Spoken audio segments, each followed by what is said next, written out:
Hi folks, and welcome to the Filmomilk channel. And really hot today in the forest, and so I'm just taking it a little bit easy. And what's up there?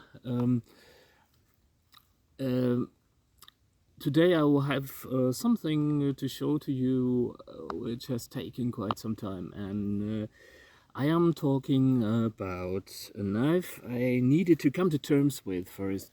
Just needed to understand it, and here it is in its stock version, and this is the Rosselli Carpenter UHC, or Nikari Pukko, translating to Carpenter's Pukko.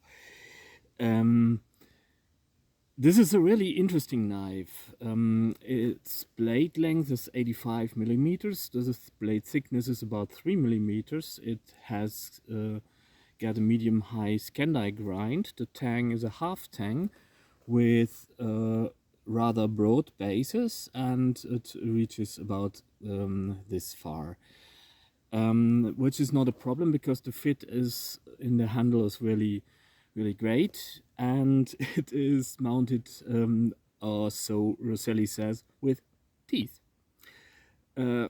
Rosselli bought a dentist cement machine and uses dentist's cement to fit the blades into the handle.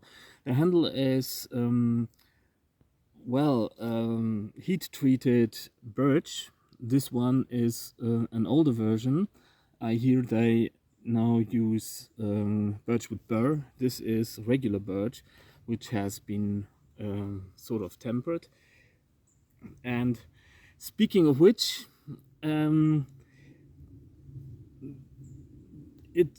took me quite some time to come to terms with this knife, and because when I got it new, I was really looking forward to it, because this steel is almost mythological, and you know I'm a fool for everything mythological.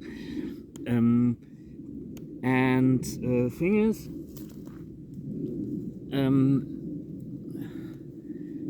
reality is a bitch, and I had it new, and I was just carving a little bit with it, and nothing fancy or hard, and a millimeter of the tip broke off. Not even drilling with it, not doing anything dangerous with it, just carving like that, and using the tip for making a recession, I think, like this, and in, I think it was birch. So that was not a good start, and I reached out to Rosselli, and they didn't care. Now this is there has been a lot of change with Rosselli, as far as I hear, and we didn't have the best of starts, and but given I couldn't get any warranty for it, and I'm a knife maker myself, I made do. And then I realized that the grind was also not the best. It was a little bit convex, and nothing wrong with that normally, but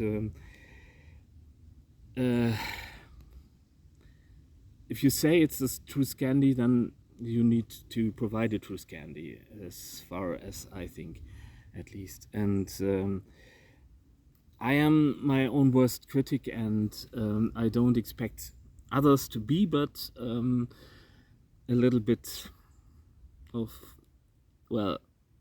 self-reflection is maybe a good thing. So we didn't have the best of starts. I also got myself a blade blank, which was possible back then, and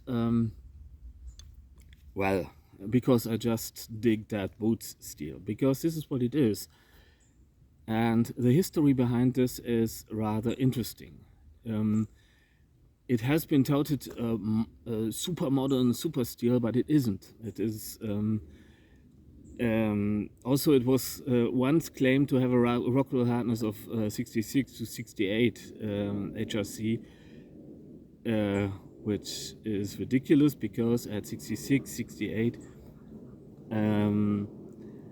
a blade can scratch glass, and this doesn't. So the hardness is perfectly okay at 62, 63, but wasn't advertised either. What I think is it might have been something of lost in translation, some case of lost in translation, because this is the hardness before tempering. Before tempering, a blade can, after the quench, a blade can easily scratch glass if it's of a high carbon content. And I think, personally, I do think that this was just the case, and maybe that was it was Hamo himself after then, and I, as far as I am informed, that he wasn't that good in English.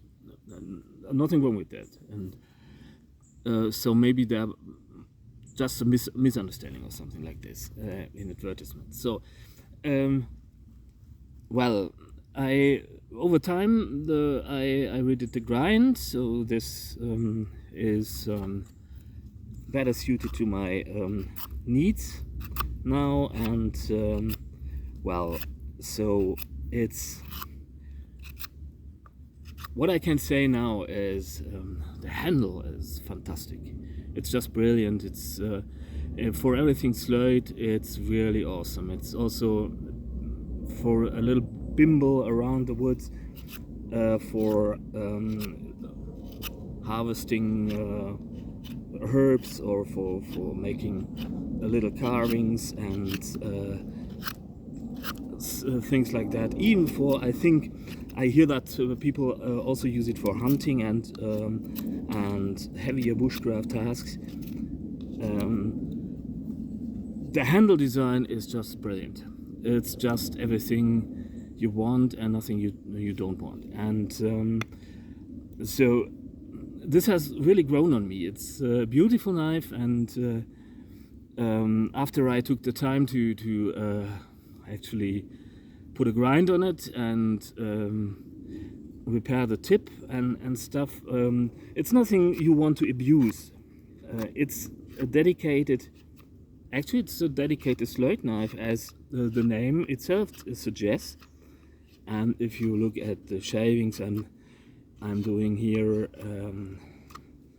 these are really lovely. It's a carpenter's knife, translates to Slöjd knife, and for this it really excels. It's really nice for spoon carving, for instance. It could do with a little bit of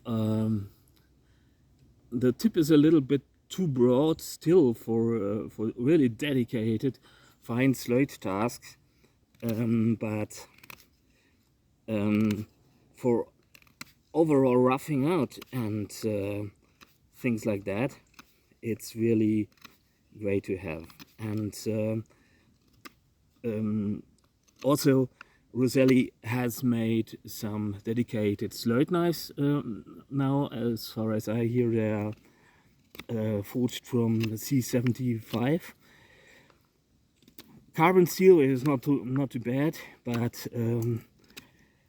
well, I think Roselli is a little bit of in Germany we call that slit ear, literally translated. It's a Schlitzohr, and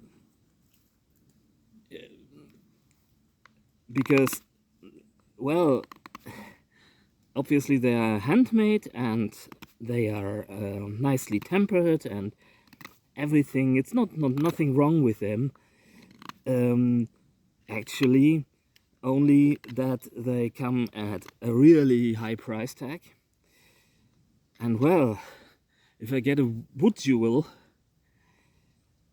and it would be outright unfair to test it against a Roselli, because the Roselli wouldn't fare too well against a humble wood jewel. And this is something that's not a nice truth to have, but well, a truth it is. And it's, well, if you pay almost 200 euros for this one here, and it's okay, and it's really, you can make it work. And after you made it work, in my case, I think they got it wired now, but they are nothing fancy, actually. The steel is, if it's a C75 still, the steel is inferior to ATC RV2, which isn't a super steel in itself, but if you treat it in a good way, which wood jewel does, Laurin Metalli does, well, that's a huge price gap. And so, but I don't want to talk too bad about this knife. It's something that just offers you a lot of flair too. This is nothing, and I don't think, well, I'm not something, not of the opinion that all for the show or something, but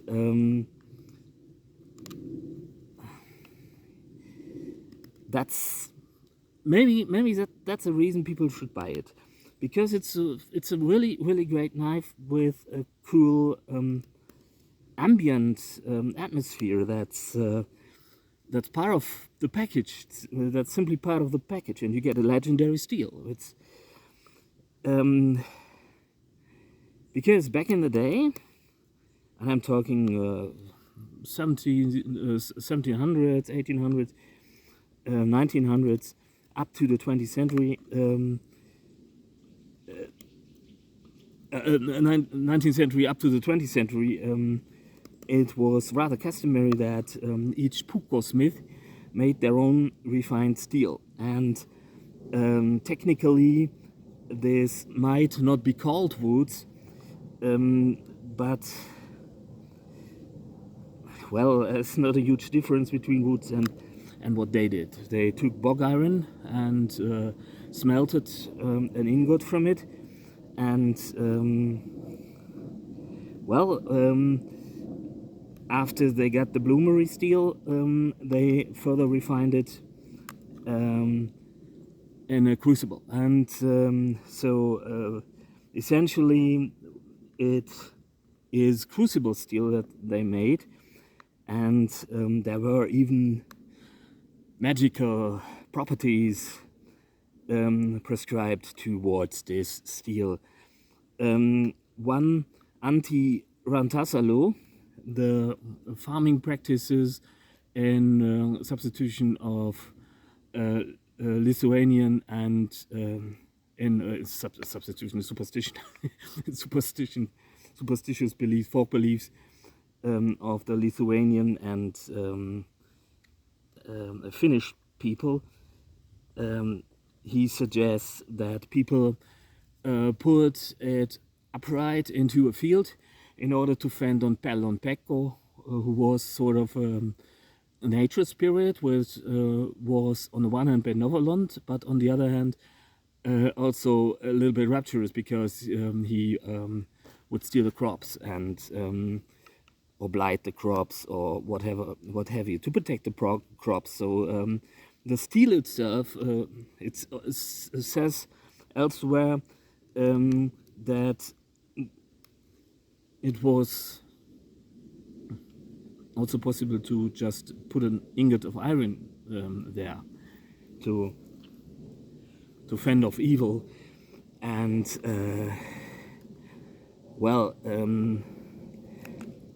this is obviously the apotropaic function of steel, and especially steel with a more complex manufacturing process all over Europe and especially in the north, where steel was, well, maybe for a long time reputed to have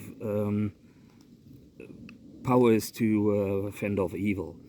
And so this is something that's also part of the nimbus of the knife, and this is the only puko I know of that's still made that way, and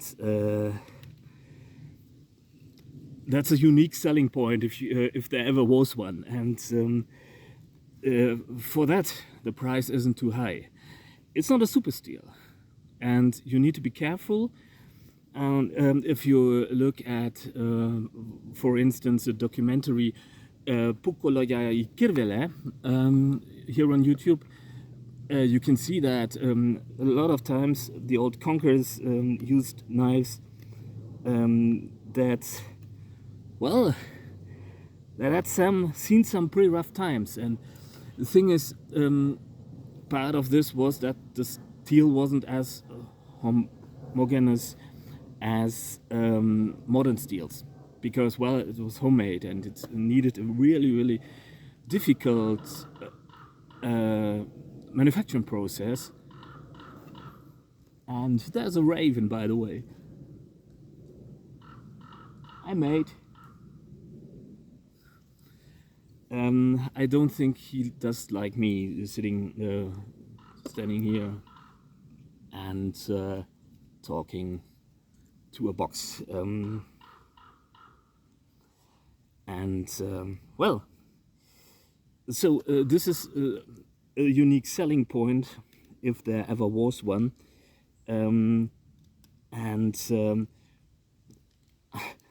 I would say, well, if you want this, you need this.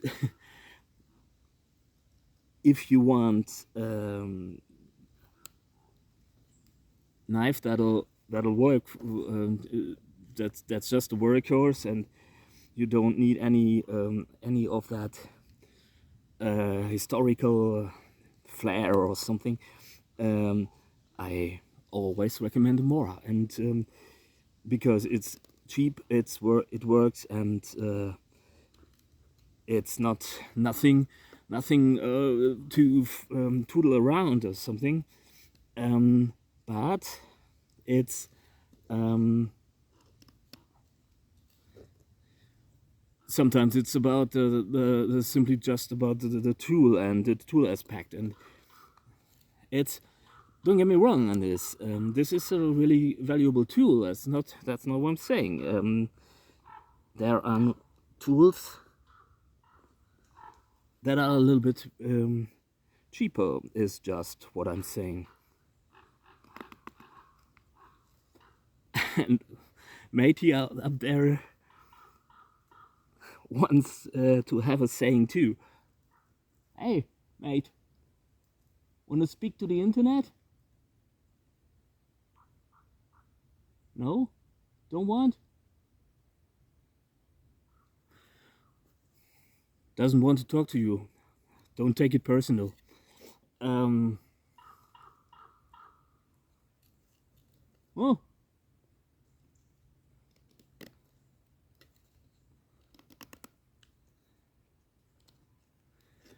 What I'm doing here is carving sort of a tri-stick, because a tri-stick is, well, a great way to try out a knife, and this is what I'm doing just now, in order to show you that it is doable. And well, as Morse Kochanski says, your survival knife should be capable of find task, and one of his methods to test the capabilities of a knife and a bushcrafter too was carving a tri-stick. So and I really recommend, and I will do a tutorial how I do it in a future video. What I'm doing now is just creating a little hook, just a fast little thingy. I don't think it would work just so, but you see what I'm about, and just like that. And the thing with a tri-stick is that you can really test out things that you could make good use of in the woods.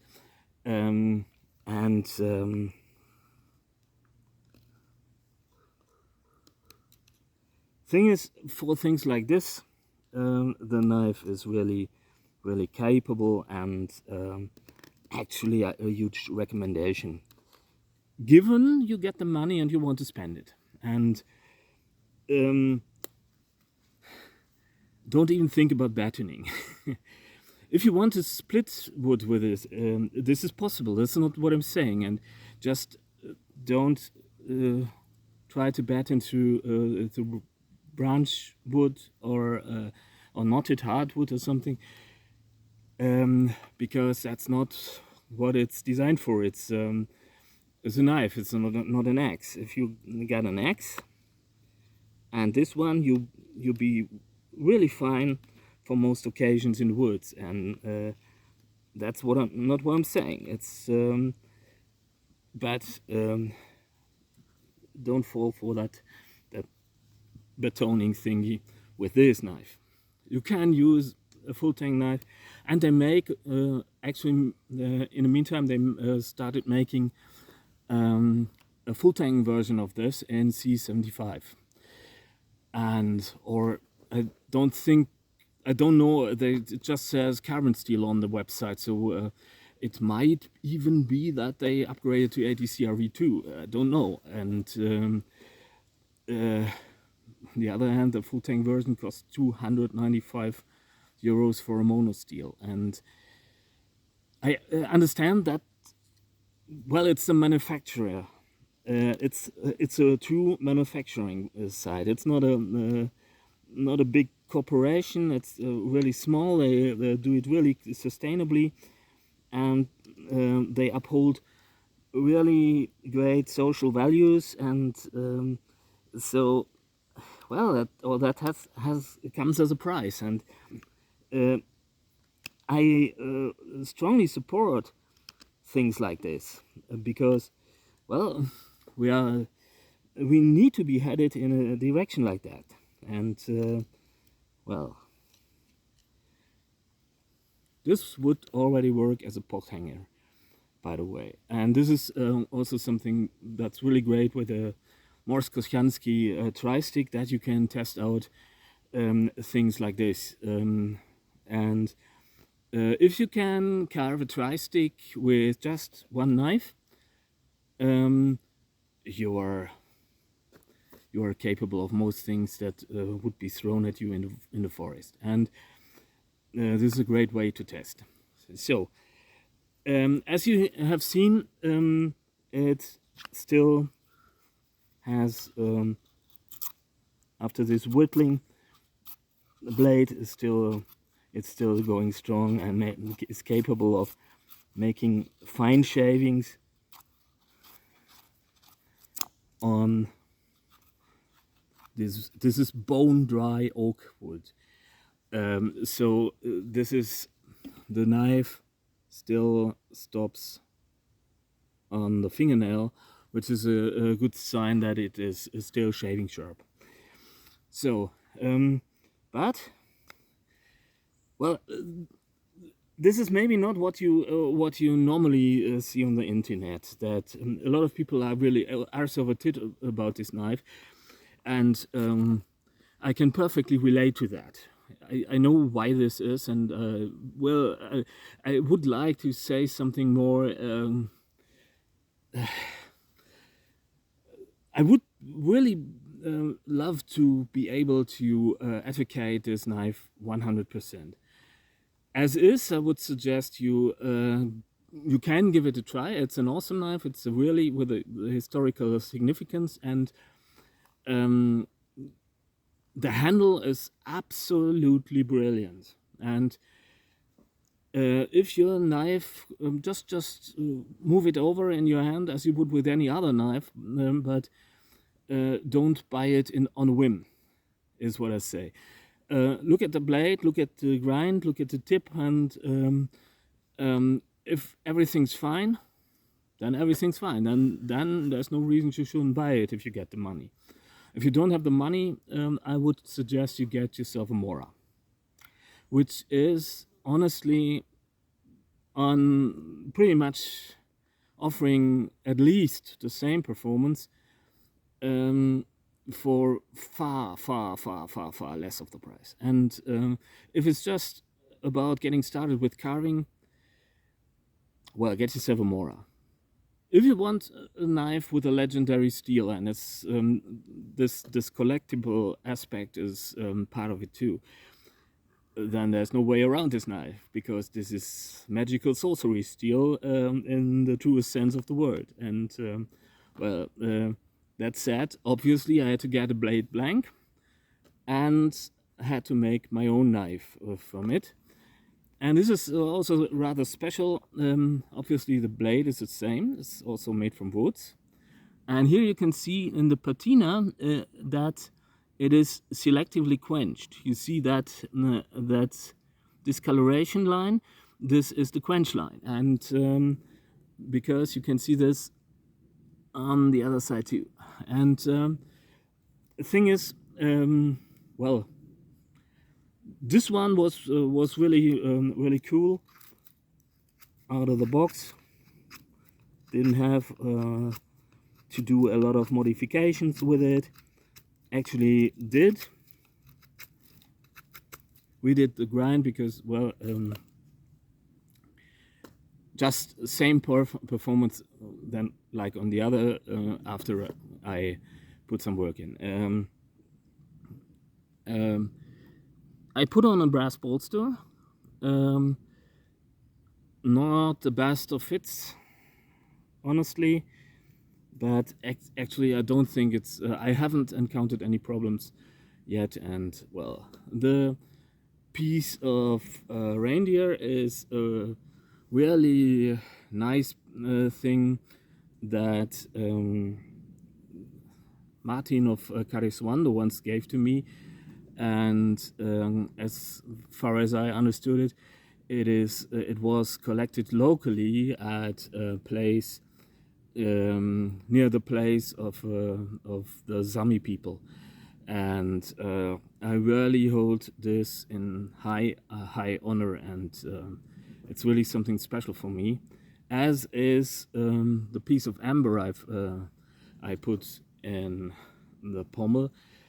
Because this is a knife that also serves as an apotropion for me, for myself. It's just a ward of evil dreams, and I can tell you it has saved me more often than not already.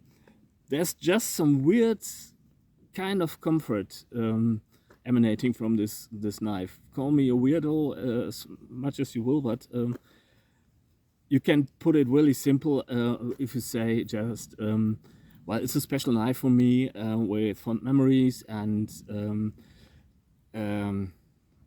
this, I think this is it. And also a little bit of a special nimbus in it, and well, made a sheath from leather I got gifted by a friend of mine. One really weird guy too. We once made some arts project called Dalua Dragal, and well, I hope he's alive and well. I haven't seen him for ages, but he was once selling leather belts and something on reenactment fairs, and making them a craftsman, and also historian, and literature scientist.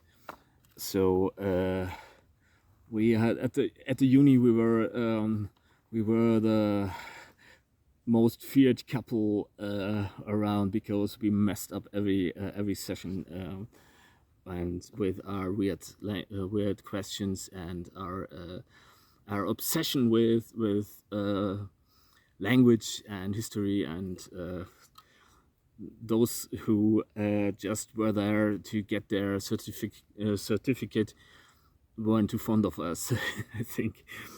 But well, fond memories too, and this is how it works for me. It's these memories, Wall of Evil Dreams. Maybe it's just that way. Well, these are two really special knives, and even if I got my questions towards this one, and I think personally, I do think that they are a little bit, if you only look at the technical properties, well, you cannot help but find them a little bit overrated, because they are, from a technical point of view, and if you're just looking at the specs, there are better knives. Honestly, get yourself some wood jewel, wood knife, Kawawan, Pukopaya, Mora, all of them offer a lot more value for money if you only look at the performance.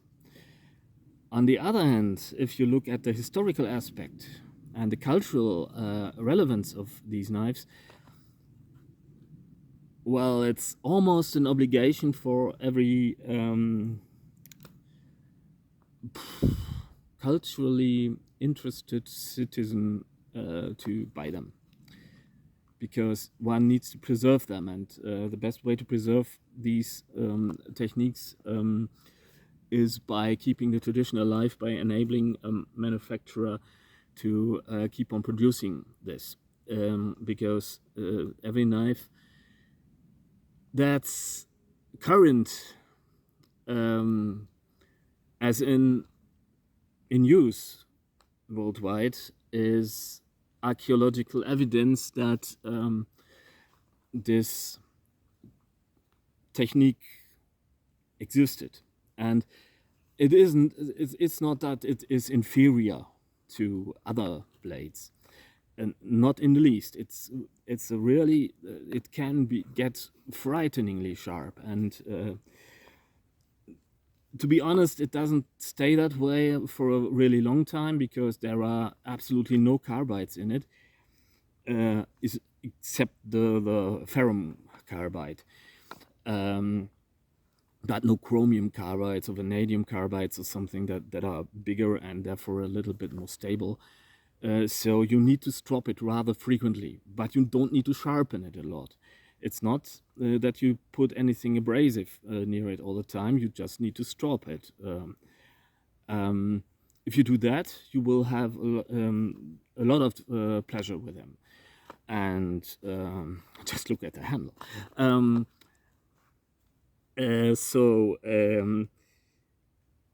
What I want to say is, if you can live with this is a super knife. Well, this is magical sorcery steel per definition, and that's leads me to something that